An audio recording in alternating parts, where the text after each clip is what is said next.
terbang khusus di hutan pegunungan di Amerika, di mana tidak ada listrik. Kalau malam sebelum tidur, kegiatan kami adalah bercerita-cerita hal-hal yang menarik. Suatu malam, salah satu dari teman-teman itu bercerita tentang permainan secret rapture, yaitu pengangkatan rahasia, di mana orang-orang percaya diangkat oleh Yesus diam-diam tiba-tiba menghilang. Permainan secret rapture ini mereka adakan waktu mereka masih tinggal di dorm atau asrama, di mana mereka berhasil mengerjain satu orang teman asrama mereka, sebut saja namanya Dwight. Dwight ini heran melihat keadaan di asrama biasanya ramai, tapi kali ini hening sekali, sunyi dan tidak ada orang. Dia mulai memanggil, "Hello, anybody here?" Tidak ada yang menjawab. Dia mulai curiga. Dia pergi ke kamar temannya. Dilihat tidak ada orang, tapi bajunya ada tergeletak begitu saja. Dia cek lagi kamar selanjutnya. Semua begitu. Bajunya serba ketinggalan, tapi orangnya tidak ada. Akhirnya dia berpikir, jangan-jangan ini sudah terjadi secret rapture. Aduh, mereka sudah terangkat dan saya ketinggalan. Begitu Dwight berteriak, tiba-tiba pada keluarlah teman-temannya dari persembunyiannya. Berhasil permainan mereka tertawa. Dan mereka itu adalah mahasiswa sekolah teologi. Dan kami semua malam itu yang mendengar cerita ikut tertawa juga. Dan kami semua adalah pilot yang sudah selesai sekolah teologi. 40 tahun kemudian, hati saya berduka setelah saya ada waktu lebih banyak menyelidik Alkitab. Saya sangat heran bagaimana teori secret rapture ini bisa masuk ke sekolah teologi dan ke gereja. Semakin saya selidiki firman Tuhan, semakin jelas bahwa secret rapture ini bukanlah firman Tuhan, melainkan hanyalah teori manusia. Dalam Alkitab, firman Tuhan tidak ada sama sekali mengajarkan secret rapture. Tapi kenapa hampir seluruh dunia percaya begitu saja? Ada satu novel, dan buku novel itu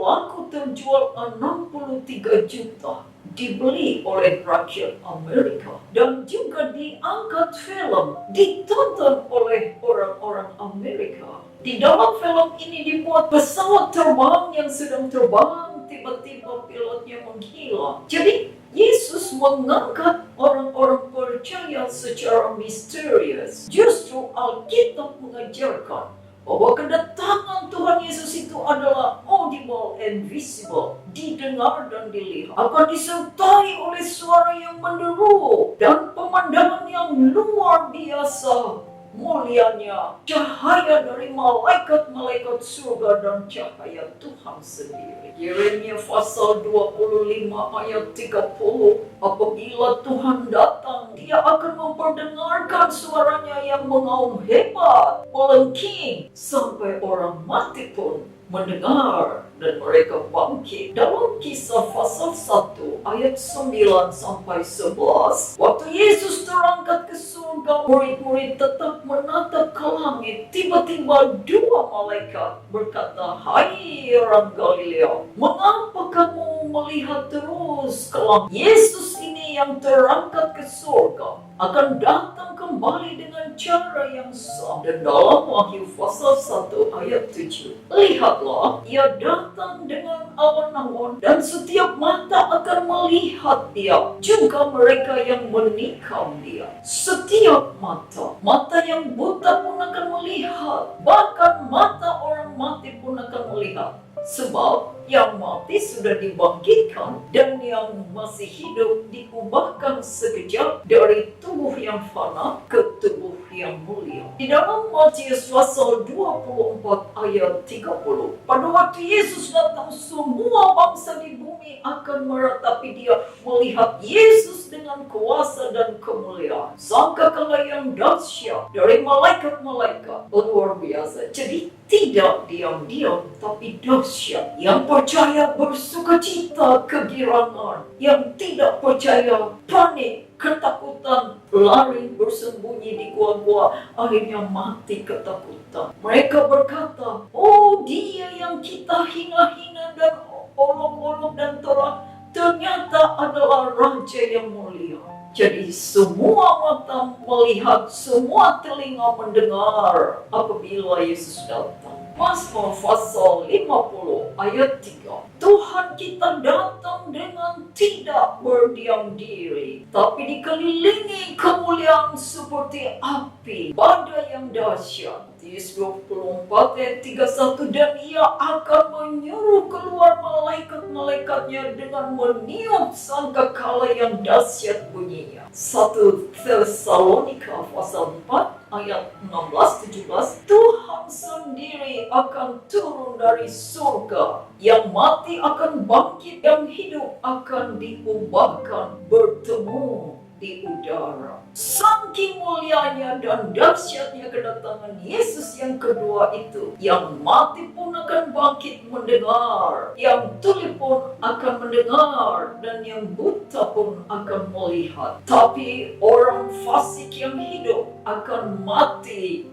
kena teror oleh keputusannya sendiri. 2 Tesalonika pasal 1 ayat 7 dan 9. Mereka menyaksikan malaikat, kuasa, api, cahaya Yesus yang memusnahkan itu. 1 Korintus pasal 15 ayat 22 dan 23. Orang mati dibangkitkan waktu bunyi nafir. Wahyu pasal 16 ayat 18. Bunyinya seperti guru, petir, kilat, gempa bumi yang dahsyat. Pada saat kedatangan Yesus yang kedua, malaikat surga ikut semua. Bermiliar-miliar, tak terlukiskan kemuliaannya itu. Dengan firman Tuhan yang jelas sekali ini, bagaimana mungkin teori secret rapture sudah menyusup ke dalam gereja, bahwa kedatangan Tuhan adalah seperti pencuri. Maksudnya, tidak ada yang tahu kapan pencuri datang ke rumah kita. Tidak ada yang tahu kapan Tuhan Yesus datang. Matius pasal 24 ayat 36 sampai 39. Apabila ada dua sedang di atas tempat tidur, apabila dua sedang berada di ladang, apabila dua wanita sedang menggiling gandum, satu akan diangkat, satu akan tertinggal. Apa maksudnya? Ini artinya adalah bahwa manusia akan terbagi menjadi dua kelompok yang selamat dan kelompok yang tidak selamat. Orang di tempat tidur adalah melambangkan orang yang sudah mati itu, yang selamat, yang akan bangkit pada kebangkitan yang pertama. Yang tidak selamat tidak akan bangkit. Mereka nanti akan dibangkitkan 1000 tahun kemudian untuk menerima hukuman yang kekal. Apabila dua orang sedang bekerja di ladang, melambangkan orang yang masih hidup beraktivitas. Dari antara orang yang hidup, ada dua kelompok. Kelompok yang selamat, kelompok yang tidak selamat. Yang selamat akan bertemu dengan Tuhan Yesus di awan-awan. Yang tidak selamat akan mati ketakutan. Dua orang wanita menggiling gandum. Wanita adalah lambang gereja. Gandum yang diolah menjadi roti, makanan, adalah firman Tuhan. Ada dua macam gereja yang mengolah firman Tuhan. Gereja yang mengolah firman Tuhan dengan benar dan baik disajikan kepada jemaatnya, selamatlah jemaat gereja itu. Tetapi gereja yang mengolah firman Tuhan dengan salah-salah dan disajikan kepada jemaat, kasihanlah jemaat itu akan mati binasa. Saudaraku yang kekasih dalam Tuhan, marilah kita mengolah firman Tuhan dengan benar untuk kita sampaikan kepada orang lain. Iblis telah berhasil menipu banyak manusia pada waktu kedatangan Tuhan Yesus yang pertama. Banyak sekali orang tidak siap, makanya menolak Yesus. Pada saat kedatangan Yesus yang kedua ini, janganlah sampai berhasil lagi iblis menipu. Pada waktu kedatangan Yesus yang pertama, dia datang sebagai manusia dalam kesederhanaan, lemah lembut, di kandang domba, di malam yang sunyi, tenang. Tetapi harapan bangsa Israel, Mesias harus datang dalam kemuliaan, disambut dengan sorak-sorai massa.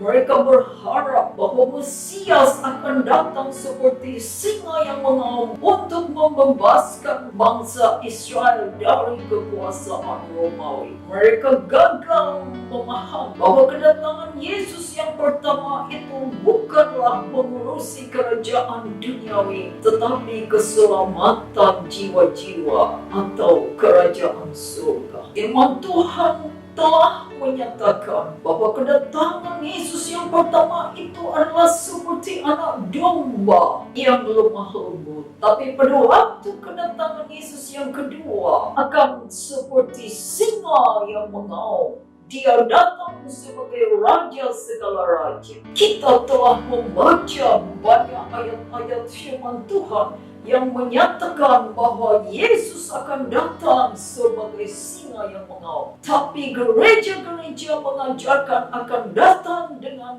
diam-diam. Ajaran seperti bisa beresiko kehilangan hidup yang kekal karena membuat orang tidak merasa perlu bertobat sekarang juga. Kalau nanti tidak diangkat ke surga pada waktu secret rapture, akan ada lagi kesempatan yang kedua. Karena diajarkan ada 2 kali Yesus datang membawa orang ke surga. Jadi kalau tidak masuk surga pada waktu yang pertama, tidak apa. Nanti sajalah kali yang kedua. Oh saudaraku, ini tidak benar. Kembali kepada ajaran Alkitab. Jangan teori manusia. Kiranya Roh Kudus Tuhan memimpin kita kepada seluruh kebenaran. Kita harus menyembah Tuhan dalam roh dan kebenaran.